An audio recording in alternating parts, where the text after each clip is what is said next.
దశలు పూర్తయ్యాయి. మరో 3 దశల ఎన్నికలు జరగాల్సింది. దీంతో తర్వాత జరగాల్సిన 5వ దశ పోలింగ్పై కేంద్ర ఎన్నికల సంఘం దృష్టి సారించింది.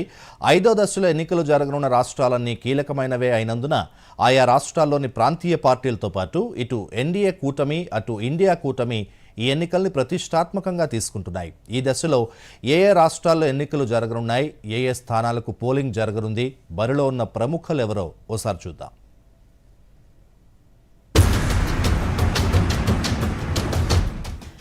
4 దశల ఎన్నికల్ని సమర్థవంతంగా నిర్వహించిన కేంద్ర ఎన్నికల సంఘం తదుపరి జరగనున్న 5వ దశ ఎన్నికల ఏర్పాట్లలో నిమగ్నమైంది. అటు బీజేపీతో పాటు ఇటు కాంగ్రెస్ కీలకంగా భావించే రాష్ట్రాల్లోని ముఖ్యమైన స్థానాల్లో ఈ దశలోనే ఎన్నికలు జరగనుండడం, ఆయా పార్టీలోని కీలక నేతలంతా బరిలో ఉండడంతో ప్రచారం హోరెత్తుతోంది.